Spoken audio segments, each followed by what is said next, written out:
Hello மக்களே, நான் உங்க சுரேகா.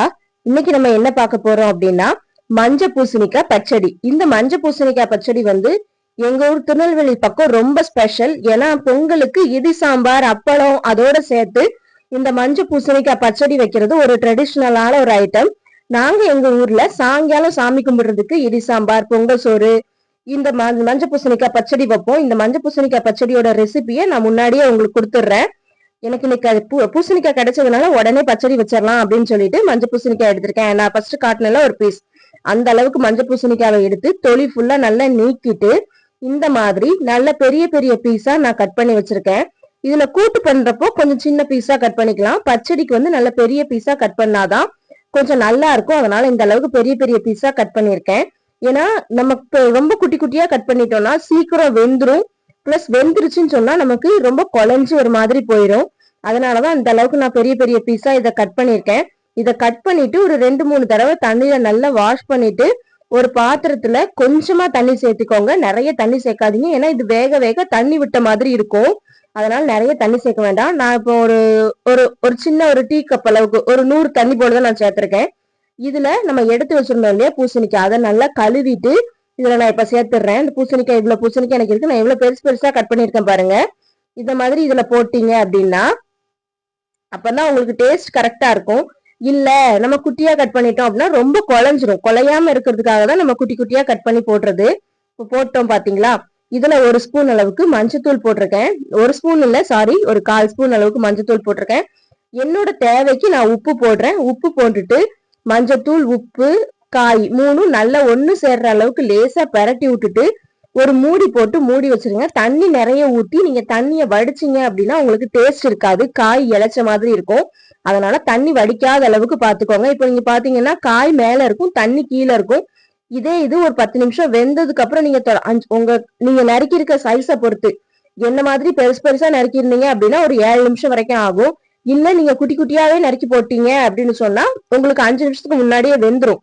காய் 3/4 வேக்காட்டுக்கு முன்னாடி, அரை வேக்காடு, ஒரு அரை வேக்காட்டுக்கு கொஞ்சம் தாண்டி 3/4 வேக்காட்டுக்கு கொஞ்சம் முன்னாடி நீங்க பாக்கணும். அப்போ இப்ப மூடி வச்சிருக்கேன் பாத்தீங்களா. நான் சொன்ன பதத்தை இப்ப நான் திறந்து பாத்துருவேன்.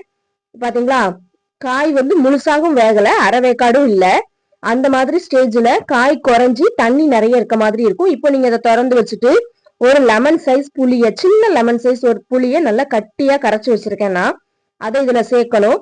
அதுக்கு முன்னாடி ஒரு சின்ன மசாலா நம்ம அரைச்சிக்கலாம். அந்த மசாலாக்கு ஒரு துண்டு தேங்காய், ஒரு பச்சை மிளகாய், 4 பல்லு பூண்டு, கொஞ்சோண்டு ஜீரகம், ஒரு 5 சின்ன வெங்காயம், இவ்வளவும் சேர்த்து கொஞ்சம் கொரப்பா அரைச்சிக்கோங்க.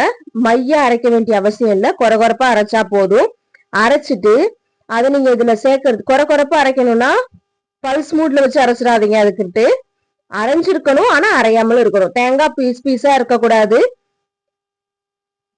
அதே மாதிரி அரையாமலும் இருக்கக்கூடாது. நான் இப்ப உங்களுக்கு காட்டுவேன், அந்த மாதிரி நீங்க அரைச்சிக்கோங்க. இது வந்து நம்ம ஊற வச்சிருந்தோம் இல்லையா புளி, அந்த புளிய கொஞ்சோண்டு தண்ணி ஊத்தி கரைச்சு நான் இதுல ஊத்திருக்கேன். நீங்க எந்த அளவுக்கு புளி சேர்க்குறீங்களோ அந்த அளவுக்கு இது டேஸ்ட் இருக்கும். அதுக்காக நிறைய புளியும் சேர்த்தக்கூடாது, ஓரளவுக்கு சேர்த்தா போதும். இப்ப நம்ம தேங்காய் பாத்தீங்களா, பீஸ் பீஸாவும் தெரியல, ஆனா கொரப்பாவும் இருக்கு. அந்த மாதிரிதான் இந்த பச்சடிக்கு சேர்க்கணும். நான் கொஞ்சோண்டு வெல்லம் பொடி பண்ணி இதுல போட்டிருக்கேன். இந்த கன்சிஸ்டன்சில தான் கூட்டு இருக்கணுமே பச்சடி இருக்கணுமே தவிர்த்து ரொம்ப லிக்விடா இருக்கக்கூடாது. இலையில வச்சா பச்சடி பார்க்க அழகா இருக்கணும். அதனால இப்படி வச்சா போதும். ஒரு பாத்திரத்துல கொஞ்சோண்டு எண்ணெய் ஊத்திருக்கேன். எண்ணெய் நல்லா காஞ்சதும் பச்சடிக்கு நம்ம ஒரு தாளிப்பு கொடுக்கணும்ல, அதுக்கு கொஞ்சம் கடுகு போட்டிருக்கேன். அப்புறம் கொஞ்சம் கடலைப்பருப்பு, வெங்காயம், பெரிய வெங்காயத்தை நான் நல்லா ஸ்லைஸா கட் பண்ணி வச்சிருக்கேன். அந்த பெரிய வெங்காயம் வந்து கருவவும் கூடாது, வேகாமலும் இருக்கக்கூடாது, நல்ல கிறிஸ்பியா ஆகணும். கொஞ்சோண்டு கருவேப்பிலை போட்டிருக்கேன். நான் இந்த அளவுக்கு வெங்காயம் தான் நான் எடுத்திருக்கேன். நிறைய வெங்காயம் போடணும்னு அவசியம் இல்லை. உங்களோட பச்சடி எந்த அளவுக்கு இருக்கோ அதுக்கு ஏத்த மாதிரி நீங்க எடுத்தா போதும். நான் ஒரு சின்ன பீஸ் எடுத்ததுனால இந்த அளவு தான் நான் எடுத்திருக்கேன். கருகீரவும் கூடாது, அதே டைம் வேகாமலும் இருக்கக்கூடாது. நல்லா அது கிறிஸ்பி ஆனாதான் அந்த ஆனியன்ல உள்ள அந்த வெங்காயத்துல உள்ள ஒரு ஸ்வீட்னஸ் வரும். அந்த ஸ்வீட்னஸ் அந்த பச்சடிக்கு நல்லா இருக்கும். வெங்காயம் மொறு இருந்தாதான் பச்சடி டேஸ்ட் நல்லா இருக்கும். பாத்தீங்களா, வெங்காயம் இந்த அளவுக்கு நான் வதக்குறேன். நான் இதுல வெங்காயத்தை வதக்கும் போது உப்பு அதெல்லாம் சேர்க்கவும் இல்லை, எண்ணெயும் ஜாஸ்தி சேர்க்கல. நம்ம ஃபர்ஸ்ட் அந்த 1 ஸ்பூன் எண்ணெய் ஊத்துனதுலேயே தான் அந்த வெங்காயத்தை வறுக்கிறேன். இப்ப பாருங்க இந்த வெங்காயம் எந்த அளவுக்கு வறுந்திருக்கு, நான் நல்லா வறுத்திருக்கேன்னு. கருகவும் இல்லையா, அதே டைம் பச்சையாகவும் இல்ல.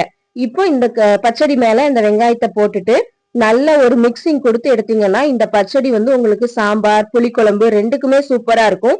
தேங்க்யூ மக்களே.